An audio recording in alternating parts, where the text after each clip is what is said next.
దొంగల్లోనూ మంచి దొంగలుంటారు. సొంతంగా కొన్ని నియమ నిబంధనలు పెట్టుకుంటారు. కొందరు ముహూర్తం చూసుకున్నాకే పని మొదలు పెడతారు. మరికొందరు అమావాస్య, పౌర్ణమి నాడు కాలు కూడా బయట పెట్టారు.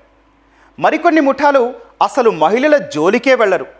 ఇలా వారికి కొన్ని సెంటిమెంట్లు ఉంటాయి. వాటిని వారు తూచా తప్పకుండా పాటిస్తారు. ఇలాగే కొన్ని కట్టుబాట్లు పెట్టుకున్న దారి దోపిడీ దొంగలు ఏం చేశారు? వాళ్ళు చేసే దొంగతనాలు ఏంటి?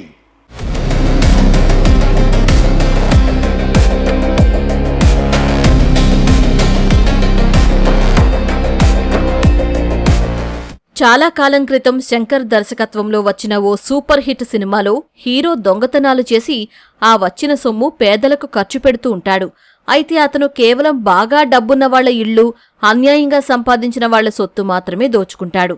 సరిగ్గా అలాగే పెద్దల సొమ్ము మాత్రమే ఓ వ్యవస్థీకృత దోపిడీ ముఠా దోచుకుంటుంది. కాకపోతే దోచుకున్న సొమ్ము మాత్రం పేదలకు పంచకుండా తామే అనుభవిస్తారు. ఇంతకీ వాళ్లెవరు? అసలు దొంగలుగా ఎందుకు మారారు? దొంగతనంలోనూ నీతి నియమాలు పాటించడానికి కారణమేంటి?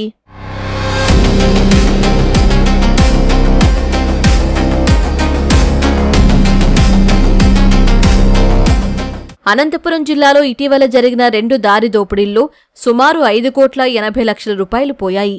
సినీ ఫక్కీలో చోరీలకు పాల్పడుతున్న ఈ ముఠా గురించి తెలుసుకుని పోలీసులే ఆశ్చర్యపోయారు. కేరళకు చెందిన సిరిల్ మాథ్యూ ఈ ముఠాకు నాయకుడు. ఉన్నత చదువులు చదివి రబ్బరు పరిశ్రమ ఏర్పాటు చేసిన మాథ్యూ కరోనా వేళ లాక్డౌన్ సమయంలో తీవ్రంగా నష్టపోయాడు. అప్పుల ఒత్తిడి తట్టుకోలేక కుటుంబంతో సహా ఆత్మహత్య చేసుకోవాలని భావించాడు. కాని వెంటనే ఆ నిర్ణయం విరమించుకుని బాగా డబ్బున్నవారిని దోచుకోవాలని పథకం వేశాడు. అంతే, ఇక రంగంలోకి దిగిపోయాడు. ఆషామాషీ దొంగతనాలు కాకుండా పక్కాగా పథకం వేసి పెద్ద మొత్తంలో దోచుకోవాలనుకున్నాడు. అందుకు సమర్థమైన 20 మందితో టీమును ఎంపిక చేసుకున్నాడు. వారికి కఠినమైన శిక్షణ ఇచ్చాడు. వారి చదువు, తెలివితేటల ఆధారంగా వారు చేయాల్సిన పనిని అప్పగించాడు. అయితే దోపిడీలోనూ కొంత నీతి నియమాలు ఉండాలని షరతులు పెట్టుకున్నారు. పేదలు, మధ్యతరగతి ప్రజలు జోలికి అసలే వెళ్లరు. అలాగే డబ్బుల కోసం ఎవరి ప్రాణాలు తీయరు.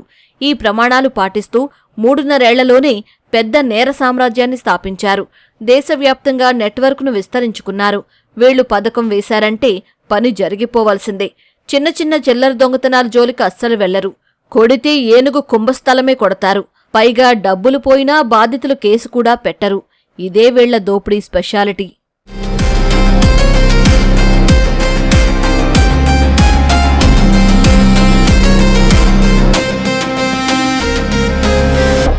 తొలుత బెంగళూరులోని కేఆర్ మార్కెట్కు తరచూ భారీగా నగదు తెచ్చే వాహనాలపై మాథ్యూ నిఘా పెట్టాడు.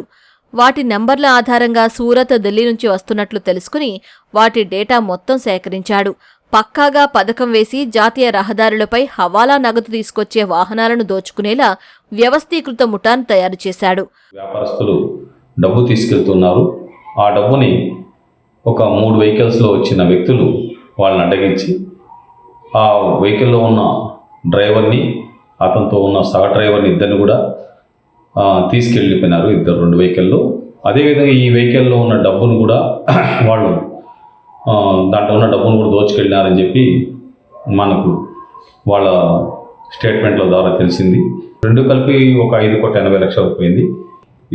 ఏ వ్యక్తులనైతే మనం ఐడెంటిఫై చేయగలిగినామో వాళ్ళలో 3 మనం అరెస్ట్ చేయడం జరిగింది. మొత్తం 20 మంది ముఠా సభ్యుల్లో ఎవరెవరు ఏ పని చెయ్యాలనేది పక్కాగా నిర్ణయిస్తాడు. ఢిల్లీ, సూరత్ తదితర ప్రాంతాల్లో కోట్ల రూపాయల నగదుతో బయలుదేరే కార్ల నంబర్లు తెలుసుకుని వాటిని జాతీయ రహదారిపై అటకాయిస్తారు. డ్రైవర్ను కిడ్నాప్ చేసి నగదు ఉన్న వాహనాన్ని కొంత దూరం తీసుకెళ్లి దోచుకుంటారు. డ్రైవర్ను జనసంచారం లేని చోట దూరంగా వదిలేస్తారు. పని పూర్తి కాగానే ముఠాలోని సభ్యులందరికీ మాథ్యూ తలో 10 లక్షలు పంచుతాడు.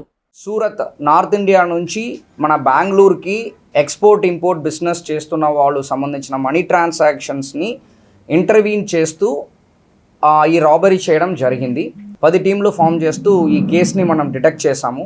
ఈ కేసులో ఎవరు ఇంపార్టెంట్ అంటే ఎవరు ఎంటైర్ ఈ అఫెన్స్ని ప్లాన్ చేశారో వాళ్ళ పైన ఫోకస్ చేస్తూ టాప్ 10 అంటే దీనిట్లో ప్లానింగ్, ఎవరు మాస్టర్ మైండ్ ఉన్నారు, ఎవరు సిమ్ అరేంజ్ చేస్తారు, ఎవరు లాజిస్టిక్స్ అరేంజ్ చేస్తారు, ఇదన్నీ కూడా ఎవరు కోఆర్డినేట్ చేస్తారో వాళ్ళపైన కాన్సన్ట్రేషన్ పెట్టి టాప్ 10 మందిని మనము ఫస్ట్ ప్రయారిటీగా అరెస్ట్ చేయడం జరిగింది. మనకి చాలా ఇంపార్టెంట్ పర్సన్ అయిన సిరిల్ మాథ్యూస్ అనే వ్యక్తిని అరెస్ట్ చేయడం జరిగింది.